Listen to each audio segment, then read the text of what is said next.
All right, we'll start on the line at the beginning, she-le-mayla, a few lines above the middle of page AyinBase 16.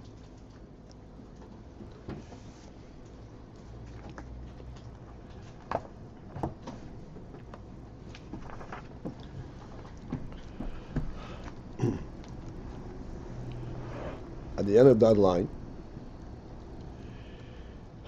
so we're talking about etzem ha'oir and hispashtus ha'oir. And the analogy we're using is etzem Hashem and hispashtus Hashem. Etzem Hashem is that which is connected to the person in a manner that he cannot really divest himself of it. It is truly representative of him, of his true presence. Hispashtus Hashem is how the name is applied to an object which can be severed. Okay, ach le-mayla, okay, at the end of that line, ach le-mayla, however, le-mayla ein shayach leimer kach, kein chas v'sholem. Those parameters are not applicable, cannot be directly applied to the way it is le-mayla. Chas v'sholem, to say she'ne yochel lifshit is Hashem, that cannot remove the name. There's nothing compelling le-mayla at all. Shari ha'oir hu hamshocha b'rotzeh. Because since the oir is hamshocha b'rotzeh, and his hamshocha comes by will, and it came as a result of his will. Ubi cholte lehoir, ubi cholte kuli. It is with his capability of producing the oir, lehoir, to reveal himself, and vicholte, not to reveal himself at all. There is no commission is boy le'il, as we already discussed earlier.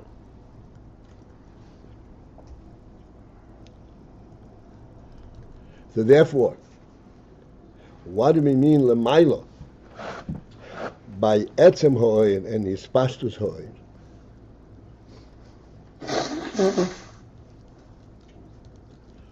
Here lemato, we were able to identify the difference in a very precise manner. That etzem ha'oir, etzem Hashem, he cannot divest himself of, and hispashtus Hashem, he can. But those parameters and those criterion are not applicable to le-mayla. What then is the difference? How then do we identify etzem ha'oir and hispashtus ha'oir? There is nevertheless a very clear distinction. And even though the parameters of this diversion is not applicable, rak only, kishameir oir, when in fact the oil is meir, when in fact the oil is his galus, harei zeh bibchinas devaykut beho'etzem kanal. The oil is bibchinas, represents an element that's called devaykut beho'etzem. United and dobuk, it cleaves to the etzem. And that is what the other bibchinas devaykut beho'etzem. That devaykut, in terms of them being the oil, while the oil is there, that devaykut cannot be interfered with, cannot be severed. If you sever that devaykut, there is no oil. Ubevadai, surely, she'nedoy me'in hadveikos beho'etzem, ha'oir, ubevchinas is pashus ha'oir. Surely it's not comparable. The devaykos beho'etzem, this cleavage to the etzem, the way it is in the oil itself, and then in the first level of the oil, relative to the way it is in hispashtus oil. As we discussed the whole in hispashtus oil. Hispashtus oil, this is already when there isn't the effect of the oil, which is also dovek b'ho'etzem. But nevertheless, the oil itself, the etzem oil, is the devaykut to the etzem, is at a much higher and deeper level. But yet still, gam ha-hispashtus, he b'bchinas devaykut. The hispashtus too has the element b'bchinas devaykut. it has the quality of devaykut. The Pashtus also has the quality of devaykut. As we always explained, the term bivchinas means to say not that it is dovuk in fact, but devaykut is part and parcel of what it is, of the definition of its presence, of itself. So the Pashtus is also bivchinas devaykut.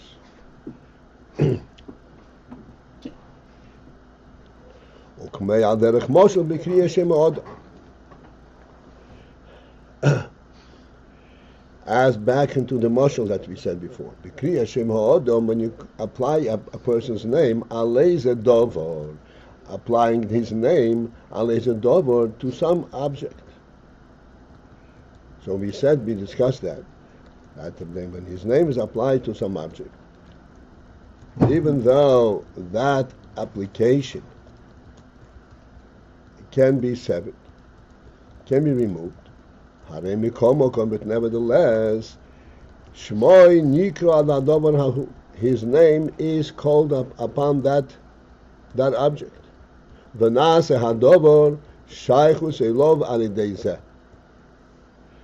thus, this object acquires that status and that state, that quality, that he has a shaychus to the person, shaychus to the person, as a result of his name being applied to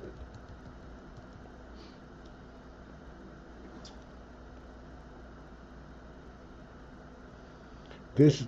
The principle behind this, we already discussed quite extensively.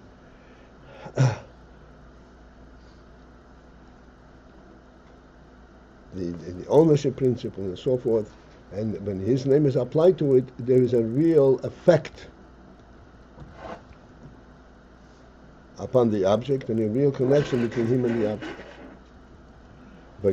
And then furthermore,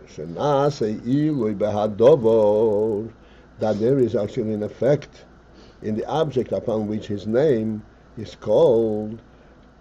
There's an effect, ilui, an elevation behadover in that object. As a result, and by the effect of his name being applied, called upon this object, that object is affected in the form of ilui. It is raised to a higher level. As in the example, when it says, Vayokom Sdei Ephraim, when Avram purchased Moza Machpelah, that originally belonged to Ephraim, and Avram purchased it, and now it became Avram's. So it says, Vayokom Sdei Ephraim, that the field of Ephraim, Vayokom, stood up. So Rashi there says that the expression Vayokom means to imply Kimo Nasole. A stand-up was affected upon this field. And the day Shabo Birshuse Shel Avram Avinu Ol Vashon, as a result of the fact that it was brought into Avram Avinu's rishus, ownership, shenikro shmei oleho, because where to the extent that his name is called upon this field, and that affected a rise in the field itself. I don't quite understand the idea of a field standing. The field stood up, right? Yeah. I don't see All it. right. As we already discussed, and we'll discuss now, perhaps with more intensity, we have to understand, and always remember, in one of these classes I gave a complete introduction to this. We have to understand one huge principle. There is no world but that God creates it.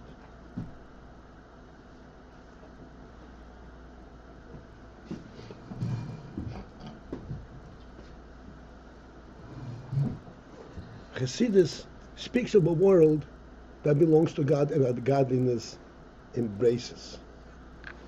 And godliness is what gives it a presence.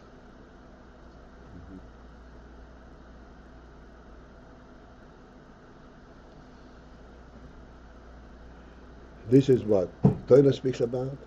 This is what Chassidus speaks about. This is what the human being speaks about without being aware of it.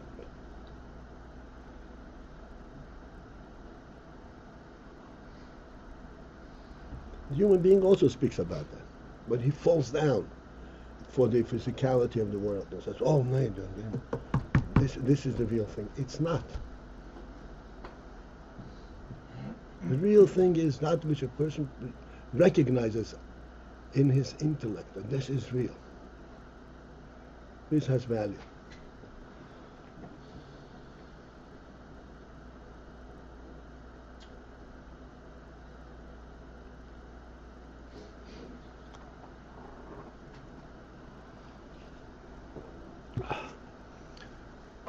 So when we say a field had a stand up, had a rise, we spoke about the other day that in all the things that God created, all things exist and have their right of being by godly grace. And there itself, there are huge differences. There are things that have very little of that grace, of that right of being.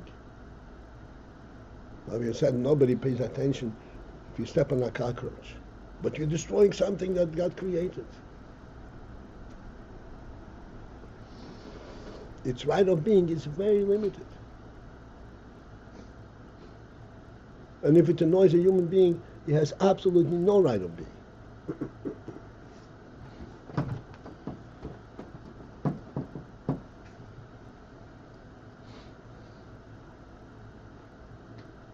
There is no particular grace and a political good quality. If a person pursues cockroaches someplace in the desert, let him be. But if they come into your home, they have no right of being.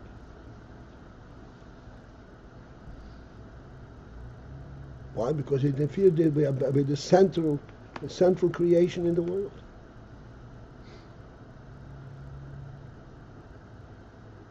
For some reason, God created cockroaches and they roaming in the desert. Okay, that's their right. But okay. So everything has its as I said, its graduated value in ascending level mode. Anything that serves the human being, that serves creatures bichlal, because the Rebbe said, "L'cho chayas ha'oretz," that for the chayas of the world, I prepared vegetation to eat.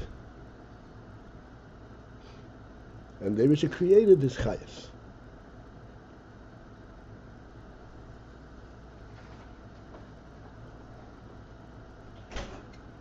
Before the Mabul, there was no permission to take a chaya and shecht it.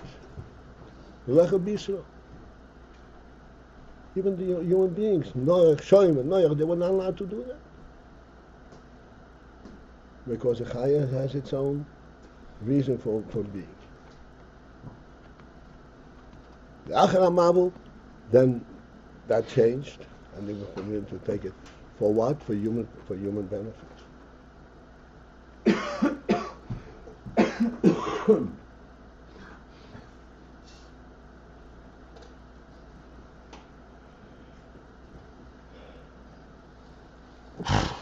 Therefore, everything in the world has a certain measure, certain degree of status.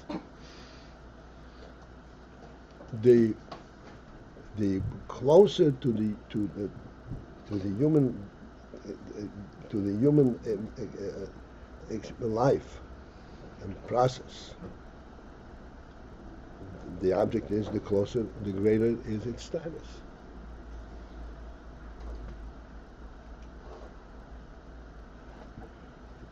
But among the human beings themselves, there are also very vast differences. There's Avram and there is Ephraim.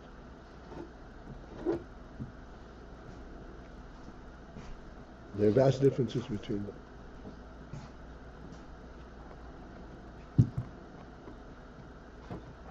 And thus, when Stay Ephraim was now acquired by Avram, by Yochum Stay Ephraim, that affected a rise in the status of this field.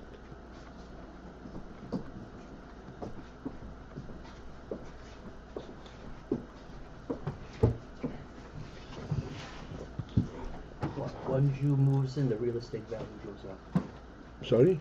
One Jew moves in, the real estate value. Right.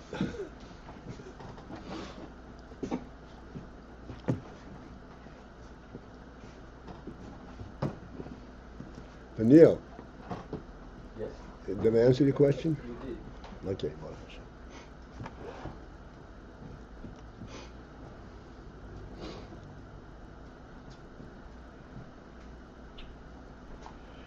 So this is the Kriyas Hashem, the application of the name of a person upon an object. It's on a secondary level relative to the name applied to the person himself. It's called Hispashas Hashem. Nonetheless, there is a reality to that too. There's a devaykut. There's a connection to the person himself. And as a result of that, that application makes a relationship between the object and the person to the extent that the object itself acquires a certain an elevated status.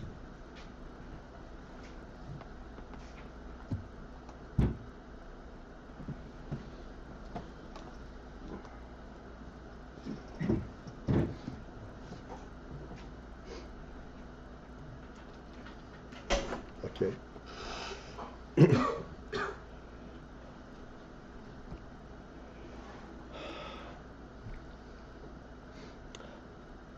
Okay, we underline that begins with the word Ephraim. The Apostle, this is actually quoted from Rashi. Mayokum, say Ephraim, Mayokum is implying that Kimon Nasalei. There was an elevation, a rise in the field.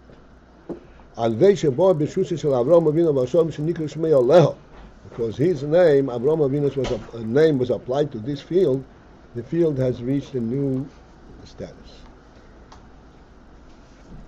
Hare, thus we see that Mikol Mokoim means at any rate, even though that name and that connection is not as profound and as fundamental as in its connection to the person himself, to Avraham himself. Now, nevertheless, that name has an element of his chabrus with Avraham. The name, as it is being applied to an object, is not totally foreign from the person named by it. His chabrus to the extent that his grace and his spirit is applied to the field through via his name. Okay, here we should reflect. Clearly, it's not the name; it is the name. It is the name, the person by who is called by this name.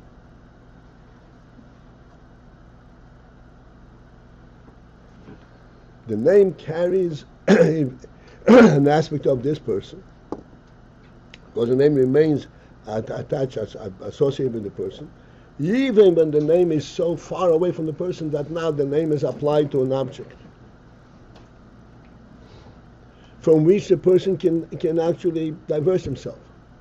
Nevertheless, while it is applied to the object, he is connected to the object, and thus the object has a very special status.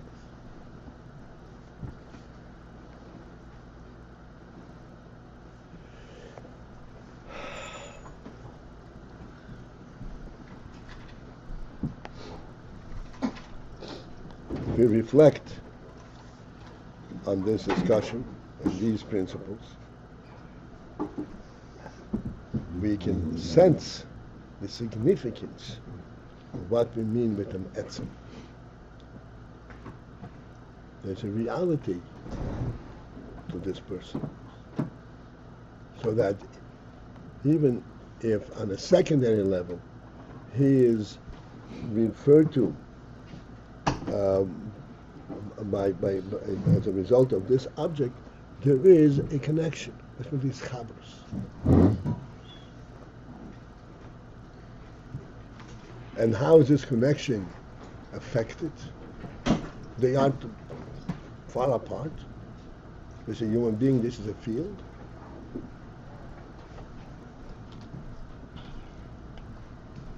So this is the principle of oir.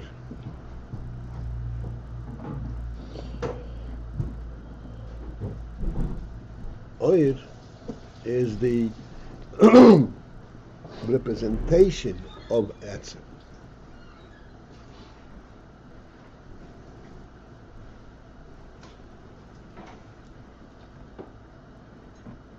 As we demonstrate, we explain, this is something which is closest to our mind, that in your home, your presence is everywhere in your home. How is it there?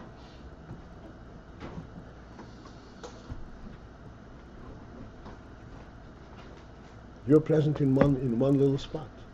When you have a home, you don't become bigger. There's something about this essence, the reality of your being, so that it occupies the entire home. Again, just that we have some kind of an insight and be able to relate to this. The reason that a person's oir occupies the home is that because the home is something essential to the human being.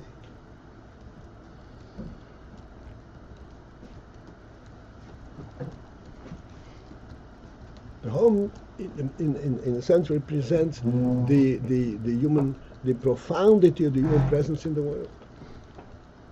So too by everything he owns, or just the home? So too by everything he owns on a much lesser level. Everything a person owns is somehow essential to him? On a lesser level, as I said, a lesser level than the home. In the home itself, we said, there's the chair and the table is also related to him. This is already his pashtus. They're related to him, but what's the meaning here of they are essential to him? They are essential to him. Come on, you tell me. What does a home mean? Do you live in a home? Can you live in a home without a chair and a table? The field's not essential. The field, he could live without the field. No, you can't. I mean, sure you can live. You can live without a home too. We're not talking about live. I'm talking about, is it real for a person not to have a home? No, that's different. We've talked That's about different. that home. That's right. So a home is much more essential. But the field, for example, the field of Ephraim, this was established as a burial place. Right, and we're saying this extends to all objects that he owns. All objects that he owns, and in the relative level. Okay, I'm just thinking of what. Well, excuse me. Okay, fine. You drink from a cup. Yeah. You can drink. You can bend down and drink from the lake. The lake water isn't essential. You can't live without it. A cup, you can live without a cup. But as a human being, so even the cup represents what a human being is. Even though it's disposable, while you're using or owning it, it's essential. That's right. It takes on your It's essential from again I said, it's essential from a human status, from a human level. Mm-hmm. And the human level, this is the godly declaration what a human being is. This is not something that he chooses. This is not his guidance. This is what God declared him to be. Okay. And if he violates that, he is violating the godly declaration. Command, a human being should be a human being. Look in the Rambam, the Hichas Deis that we're learning right now. How a person should we behave in terms of, in self-respect. And if he doesn't, then he's Mechal Hashem Shamayim.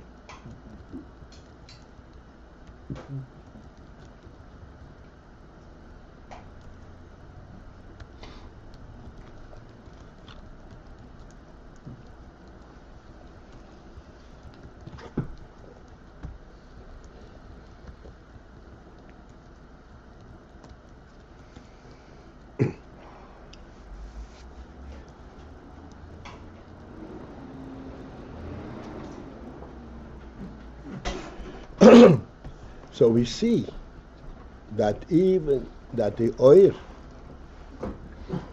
at any oir is a representative of the earth. No matter how far that extends, on a subset into a subset and a subset, ha'ora, it is still the element of oir. And the element of oir is present only because there's an etzem. And therefore it remains connected to him, and and this connection has an effect on the object upon which this name on this oil is bestowed.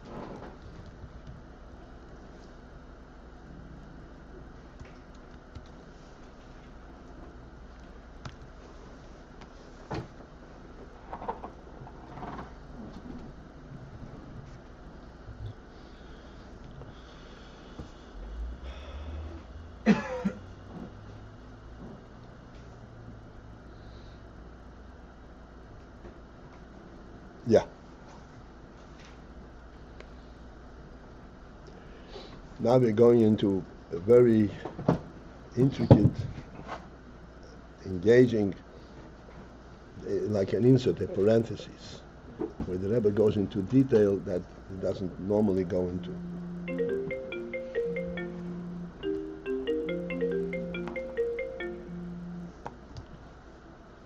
We just started, okay, just in the parenthesis. Beprotius hamadregis. If we should delve into the protius hamadregis, the details and the specifics of the various madregos as they are extending and evolving from the source. She-le-mayla. The following can be said to give us a certain insight, a certain clarity. Shezehu k'moy hadibur. That this ha'ora, this is like the speech. Speech relative to what? Relative to the higher koiches of machshava, the higher koiches of midos, the higher koiches of seichel.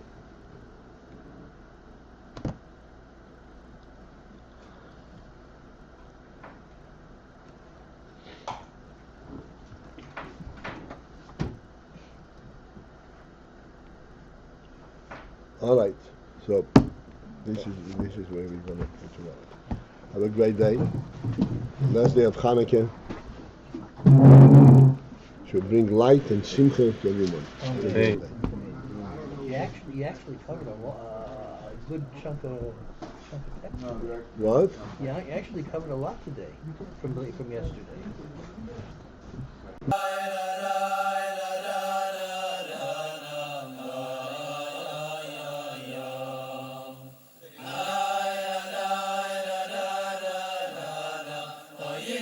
Ayin